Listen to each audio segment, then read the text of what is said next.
I'm Edwin Samuelson. Welcome to the CineFiles, the show that allows you to eavesdrop on the conversation of fellow film fanatics. Today, the name of the show is called Biting the Hand That Feeds Us. Yes, we're going to be talking about the internet and the internet critics, the bloggers. Eric, who else are we going to be talking about? Well, that's pretty much it. The whole fan culture that's developed as a result of the influence of these fan sites that started in the late 90s. Of which we are a part of. Which we are a part of. We enter this topic discussion painfully aware that we may be just as much a part of the problem. Oh being boy, are we ever. Amateur internet film critics. A lot of the guys that got their start doing those things in the 90s have now become today's film journalists, pretty much. These are the guys who are being sent out on junkets and things like that. Whereas the old school hardcore journalism isn't as on top of these things as they used to be, like the New York Times writers and stuff like that. Tim Lucas, years ago, wrote an online diatribe about internet criticism and film criticism, on how it was destroying real critics, and real film criticism, because he said that there was just so many people out there, they really didn't know what they were talking about. However, he hired people from the web to write for his magazine. In fact, he hired some people that I really like. One of them is a writer by the name of John Charles, who I think is a very knowledgeable and nice person.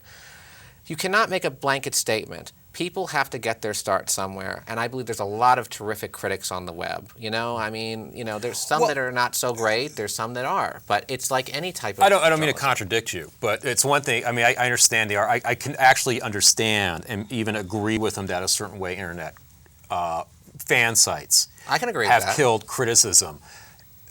I don't see him being. I think you're saying that it was hypocritical for him to make a statement like that and then hire people like web writers. Well, he made saying? He made it like the blanket statement, like all internet critics are bad. He didn't say like there's terrible critics everywhere. There's good and bad. There's good and bad. There's good and bad everywhere. Where I would say though, where I don't know if this was the point he was making, but. Where I would agree with him if it was a point that he was making is that I actually like Tim Lucas's writing, and I like his website.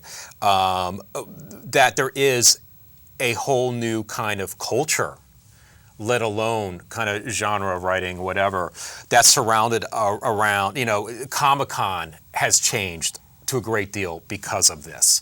Whereas it started off with things like Ain't It Cool News, where somehow began as a fanboy site. And there's nothing wrong with fanboy sites, It started off as a community for people to go to who had like interests and would discuss and have fun, making fun of each other or picking apart ideas, whatever. And somehow became this like successful go-to thing for quotes, for influencing how you approach making a film that could be like a big major release, like the next Batman film or the next Superman film. For example, Snakes on a Plane. That was a film created by these blogs. And these guys have now somehow been put in this position of the strange kind of power where it's their word that helps gain interest in these projects. Now, what's really interesting, though, what's happened a lot, too, is like a lot of films, Green Lantern is a really good example of this. When Green Lantern was in production, a lot of these guys were flown out on the studio's dime, and a lot of these guys came back saying, oh, the sets look great, it's going to be like the best movie ever, blah, blah. Harry Knowles with Ain't It Cool News with Godzilla. And Godzilla is a famous example, and it turned out that these guys did not help those films become successes when they finally came out. And that also made them rethink, that made the studios rethink with the whole San Diego Comic-Con thing, is it really worth our dime to send our cast and stuff out there? I mean, yes, we're going to have a fan base at these Comic-Cons, but that doesn't translate into like the rest of the world wanting to see our film. The trend I'm seeing that kind of bugs me a little bit is that a lot of it's the studios. Not that swag hasn't ever existed. It's not like it's never existed that a studio would pay for journalists to go out on a junket and do stuff. It's more prevalent though in this culture. But now it's starting to become more prevalent to the extent where now you have this website, which I do read and I do enjoy reading, called Badass Digest. It's their key writer is Devin Faraci, who I actually enjoy reading. I think he's actually a good writer. I don't always agree with him, but I do think he's a very good writer. But there is this problem where Badass Digest is the Alamo Drafthouse website, which means it's also Drafthouse Films' website. In fact, if you go to their website, they have the image of the two lead characters from the FP straddling either side of the posts. So what you basically have going on here is one big promotional There's no journalistic integrity. Tool for the Animal Draft House and Draft House Films. I'm a fan of their business model. I don't have a problem with them as a film company or as a movie theater chain, but there is that little thing that makes me uneasy. That all of this, it's like you've discovered this fantastic film blog, and you love this writer, and he gives you this rave review of this film recently released by Sony Pictures, and you find out that this whole website is funded and run by Sony Pictures. So you feel like it's kind of tainted. Well, it makes it, but at the same time, and this is where I'm going to go into defense of the culture a little bit, okay? We are all film fans. We are all film geeks. We do this show based on our love for film. And I'm not sure that if I was put in their situation, if I was given an opportunity to work for Badass Digest or Ain't It Cool News, I'm not sure I would turn that down, and I'm not sure I would approach it any differently than they. I probably wouldn't turn it down either, but I would make sure that I would not give up my integrity. I would not give in to people giving me bribes for free trips to the set. I mean, I'm not saying that I'm not saying that obviously you are a person of integrity. I know you obviously, and I'm not saying that. I'm just saying that it's easier to say that now that you're not in that situation. I think it's what's happened is it's become so easy for these guys to be wowed. Well, my thing is to be flattered. If you don't have any integrity or ethics, then I don't trust what you say. Well, if you want to get into the psychology of the whole thing, though, and I know I'm completely generalizing, but in essence, the people that started these sites, right, at one time were the geeks and nerds of their school or culture, whatever, and indulging these sites was this opportunity to indulge what they loved to be a part of or discuss, where they weren't understood by anyone else around them, and somehow they managed to be put into the situation where suddenly they're the ones that are being flattered, they're the ones being showered with gifts, and you could see that happening and infusing this culture. You guys mentioned a particular person who shall remain nameless. Please. Who is now a fairly successful writer on the internet, and if you read his pieces, which I have, they come across as rather self-congratulatory all the time. Well, it's not much of a surprise. Now, one person that shall not remain nameless is Harry Knowles, and like I said, I read Ain't It Cool News all the time. But I find myself having a hard time reading his specific posts. I applaud his success with the site. I applaud his success with whatever site endeavors he's attempted to do outside of the site or related to the site. But there is a sense when you read his stuff, it's more about him than it's about the stuff that he wants to write. I'm going to give him credit for one thing, because I really want to give him credit. I love the idea of what he created. I'll give him credit. I love the idea of the Ain't It Cool News site. I love the way that it interacts with the fans. I love that, you guys, they can have, it's kind of like the National Enquirer for film geeks, in terms of gossip, stuff that's happening, and I enjoy that. The problem is the focus is too much on him. Well, the problem is also that when they started off, they were not journalists. No, they weren't. And there is a certain rule of ethics that you follow as journalists. Right. Now, yes, are ethics broken all the time within even like the more respected print media? Absolutely. But it started. There seemed to have been an almost to their benefit an ignorance of what that is and what rules to follow that they tended to not follow, which made their stuff questionable. I can give you a perfect example because it just reminded me of something. Years ago, Harry wrote a column that said 10, I don't know, maybe I'm just giving a number, 10 best unproduced screenplays. And he reviewed them, said this is a great one, this is a great one, this is a great one. Well, two of the screenplays were written by a person by the name of Drew McWeeny, who at the time wrote for the website under the name Moriarty. However, this was not disclosed. Mm-hmm. And I think that was a very high violation. It was, and you know what? I actually like Drew McWeeny's writings a lot. I want to, because one thing, I like Drew McWeeny. I think he is probably the best guy to come out of Ain't It Cool News, the best writer to come out of Ain't It Cool News. And he has his own site now. Well, it's not his own site, but he's like the film. It's HitFlix, which is an all-around media entertainment site, and he handles all the film criticism now. I guess I've always been more of the opinion. It's just like when you read the newspapers. One newspaper is going to have an opinion. Another newspaper is going to have a totally different look at the same thing. You have to decide for yourself which one you're going to believe, or you're going to meet in the middle and just make up your own mind. And when I read like online film criticism, I mean, it's nice to get exclusives, like if it's a real script review of something, that's nice without giving anything away. But it's also like anything you read. You have to make up your own mind on what you're reading. Because keep in mind, this is all just, when it comes to a movie review, this is his opinion. He might have an informed opinion as somebody who maybe watches more movies than you do because he gets paid for it, or he or she, to be fair. But in the end, it's still just their opinion. You're going to decide ultimately if you go to see it, whether you like it or not. And with me, I'll admit, with the internet culture, it has made film fanaticism, it's brought it more out in the open for people to jump on the bandwagon. And some people honestly just love films. But my thing that I get tired of is that it's sort of like the Kyle Smiths of the world, who isn't an online critic, he works for the Post, but it's when they have this know-it-all attitude, and you feel like when they're reviewing a film, it's more self-serving to them than They the also actual bring film. their own bias. Yeah. Exactly. That I mean, is brilliant. That's a brilliant analysis. You said exactly everything I've wanted to say. but I need to the say whole nothing thing else. is, I wouldn't mind the bias if you told me this at first, but I don't want to find out later, like how with the 10 best unproduced screenplays, that, you have this bias. For instance, we had David Spaltro, an independent filmmaker. Now, he's a friend of mine, and I've seen his films. Now, when I review it, you have to also keep in mind, I know him personally, so I might go a little easy on it. I like to think that when I'm reviewing the film of his, that I'm telling the truth from what I see. But another person could say, "Oh, but you know him, so it's not really." And your to be true fair, opinion." I've read a lot of reviews, because what's happening now is a lot of these guys that are now like doing the Ain't It Cool News, doing Hit Fix, doing Chud whatever, they're now using that as bridges to actually having careers in the industry now. A lot of these guys are trying to, while they're doing this, they're trying to hand over their screenplays to these guys and try to get them made. So now a lot of these guys are crossing that line. Drew McWeeney's a perfect example. Drew McWeeney's a good example, but even better example is the guy behind Bloody Disgusting, who just produced VHS. This very critically acclaimed horror film that was released on both Sundance and South by Southwest.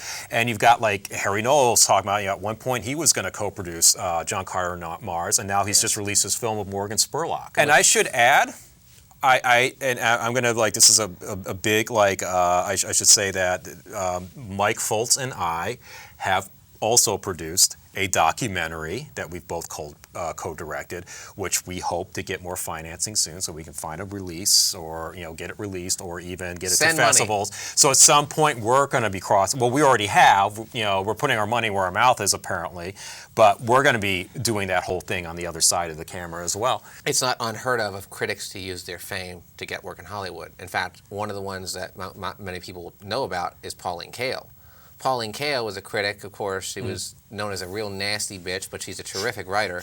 Well, she kissed Robert Altman's ass a lot, said he was the greatest thing, and they somehow brought her into Hollywood as a script developer. And she turned out to be terrible. Yeah, and it turned out horribly, and then she left, and of course, then she started to badmouth Robert Altman. So, but I just want to make it clear, it's not just internet critics, it's a lot of critics. And in fact, Roger Ebert's another one. As much as I love him, he wrote a few scripts. He wrote Beyond Valley of the Dolls, and he also wrote God's Bra, which is an unproduced movie for Russ Meyer, and he wrote another one for Russ Meyer under pseudonym, I think it was Beneath Valley Ultra Vixens. So it's not unheard of. Yeah, so it's not unheard of. One of my favorites. Well, there you go. Well, there you go. Something like my favorite. It's just sort of the same thing when they say that teachers are, like if it's a film teacher, it's somebody who always wanted a career in Hollywood who didn't get it. It's the same thing sometimes with critics. They're just, some people just see them as bitter people who couldn't make it in the industry. But also, you also have to keep in mind that sometimes they're just people who really love films but don't necessarily want to be part of that machine, and they just like, going to see the films, giving their opinion, and that's as far as they want to go in Hollywood. They don't really care about, I want to work for this person, or I want to be a filmmaker myself. I want to be a filmmaker myself, but I also enjoy just watching films. I don't think that's so much the case with the internet culture. No. I think when you're talking about like the Ain't It Cool News, the Chuds and stuff like that, I think all those guys would love it if ever given an opportunity to direct or have their screenplay option or whatever. And I don't think it's a matter of them using their fame, because they're not famous per se. They're using the connections they make so they could cross that. Ain't It Cool News is a perfect example of that. I do like the foundation of what he founded. I think it's great in theory, but it's like any type of monster. You know, the more people that jump on it, unfortunately, it becomes like a big Frankenstein monster. Because when I first started getting into the internet, that was the place to go. Yeah. Have you seen Harry Knowles' new show via Nerdist.com? It's Ain't It Cool News, a TV show. It's a 10-minute. They're 10-minute segments. It's very well produced. It has a lot. It feels like Pee-wee's Playhouse for film nerds. 10 minutes. But it's sort of like unfinished business. Yes. I want to mention you were first. But the show, it's about nothing.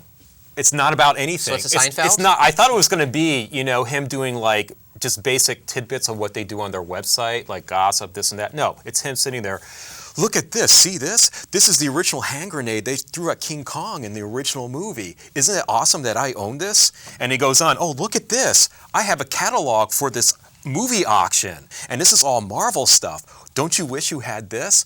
And puts that down. And every now and then he has a gag. Excuse me. If the people think this is cool, why don't you come to my house and I'll show you my fucking memorabilia But it's like, collection. but I have a pretty good one, right? That's not a TV. That's not a TV series. Well, That's just a guy. YouTube It's just a guy video. sitting there, just going like, "Aren't I cool because I have this? Isn't this great that I have that?" And it was on that episode. He said, "Oh, by the way, I just read this Prometheus script. I bet you guys want to know my thoughts on it, right?" So of course, everyone's like, "Harry, when are you going to give us your review on like Prometheus?" And of course, he posted his review on Prometheus on his site while promoting his show at the same time. And it turns out what he reviewed was a fake script. And this is pointed out to him by many of the talkbackers on his blog. A lot of people like, dude, what you describe is a script that was proven to be a hoax, like just after the first trailer came out.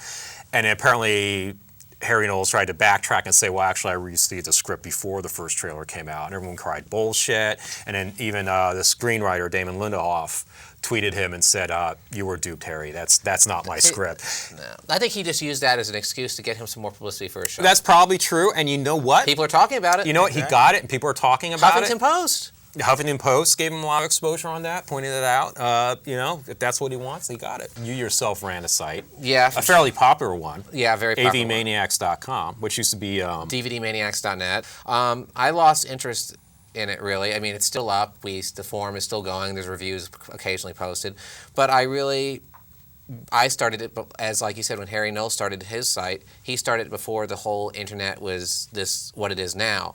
And back then it was a lot of fun. You got to meet a lot of interesting people. And unfortunately, today, it's all become a contest of who knows more and who's cooler, who's with who. Who gets the more exclusive before the other ones. Exactly. It's like we recently saw a movie called The Raid in the theater, and there was a lot of people there that I saw, that I think you guys saw, who are the exact epitome of what I do not like about these internet nerds. They're just these people that are very arrogant, and they think that they're so cool because they like these movies, whether they're good or not. They really don't just go in there to have a good time. It's there to be, they want to go there because it's cool to be there and to be seen there. Mm-hmm. You know exactly what I'm talking about. Yeah, there is. Well, that's prevalent in any kind of subculture. But the problem is it's gotten worse. Or it's gotten video worse. gamers, comic book fans, or just jocks. This whole thing started off because you guys, our friend Michael Fultz is not here right now, and another gentleman, Steve Zapalis.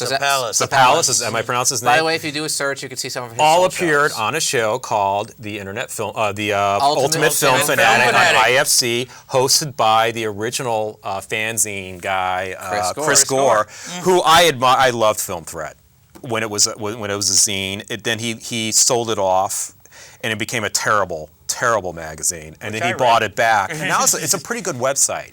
I like Chris. And I like Chris Gore's blog or his podcast a lot. What I like about Chris Gore, and I'm going to give Chris Gore credit, not because we met him on the show. I want to make clear, I had very little interaction with him.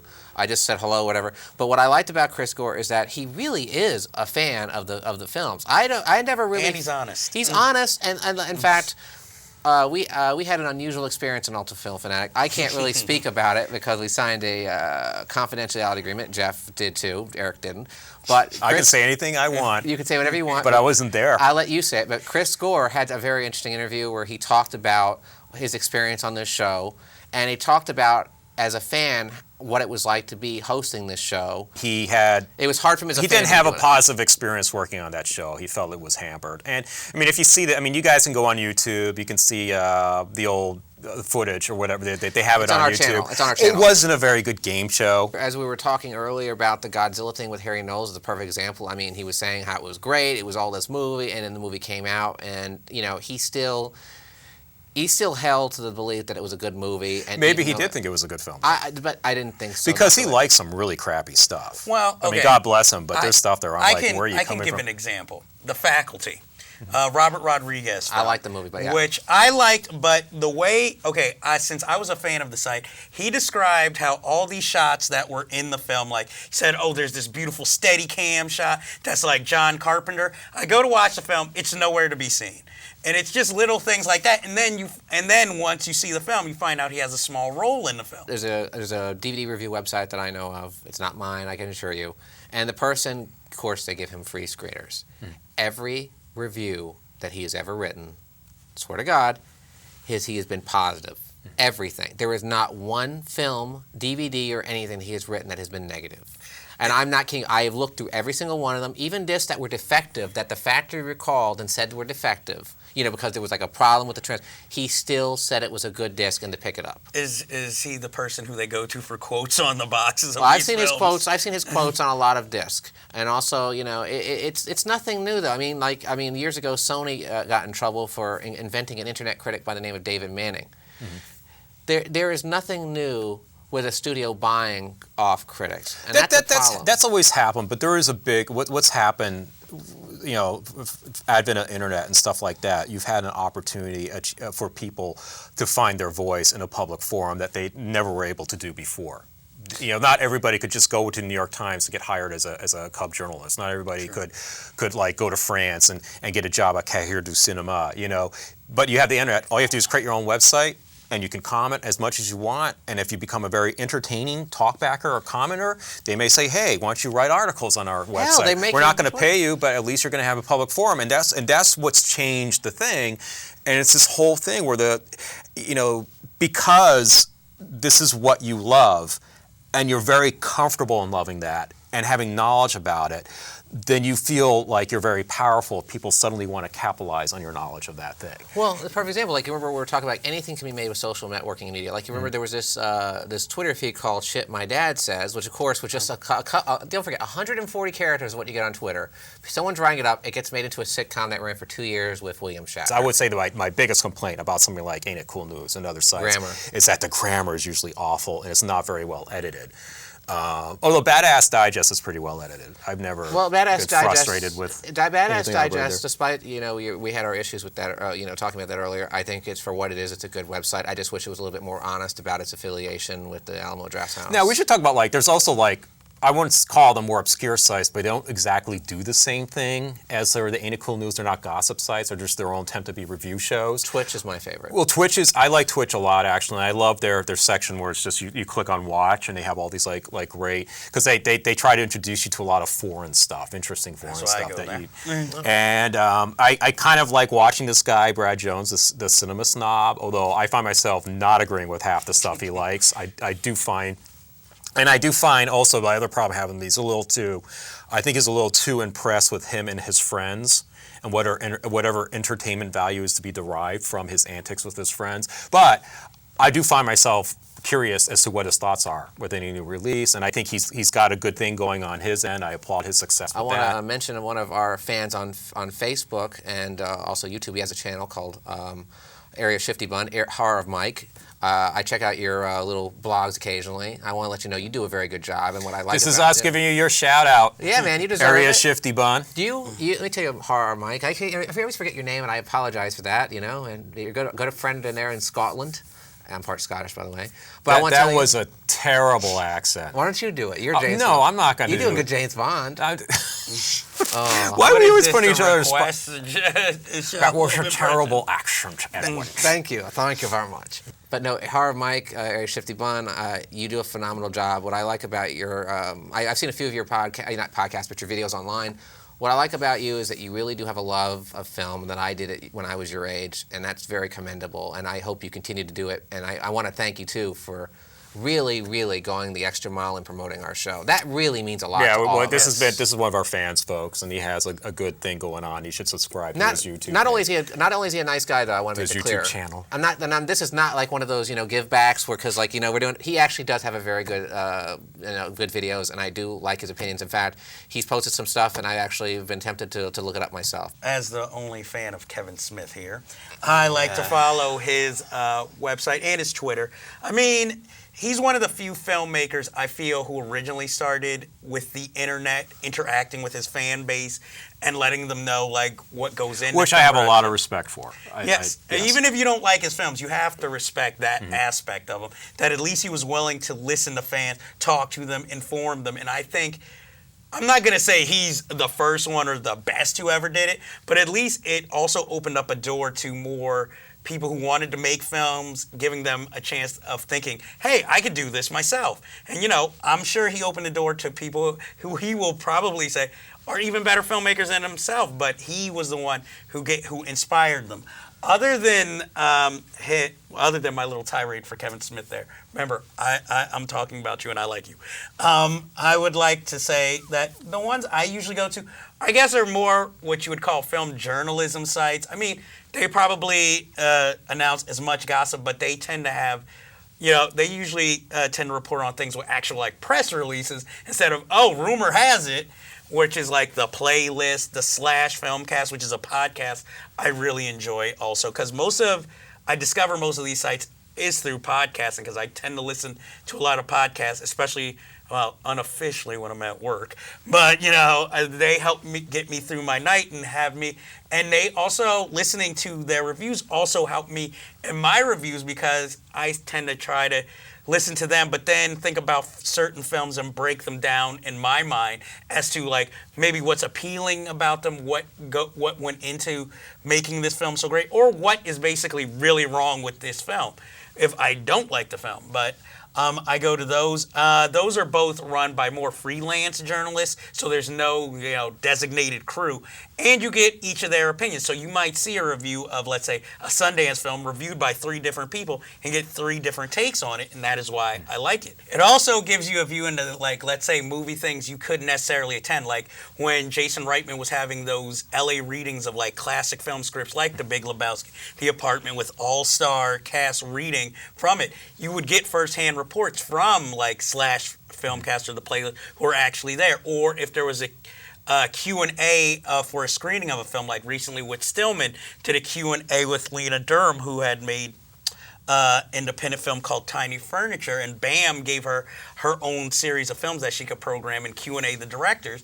And if you couldn't get tickets, because of course this is the exclusive hipster thing, you had sites that you could go to with firsthand reporting as to like what questions were asked, or just giving you a full account. And of course some people illegal video took. But that's true. I mean, you don't have to go to, say, Comic-Con. You don't have to go to Lincoln Center.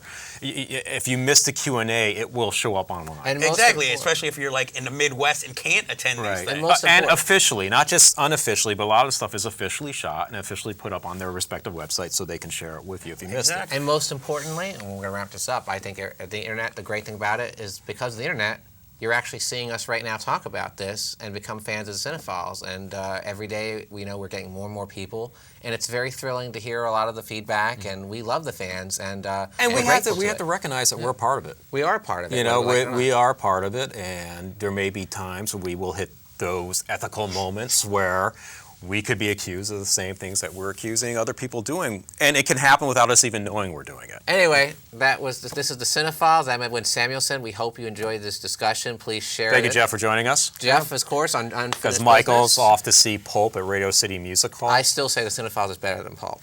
Jarvis Cocker, man. Jeff, the Sex Appeal Gala Show. I'm Edwin Samuelson. Thanks for watching the CineFiles. Please share us on your Facebook timelines and Twitter, whatever. Get us out there, and please leave comments, and please subscribe if you haven't.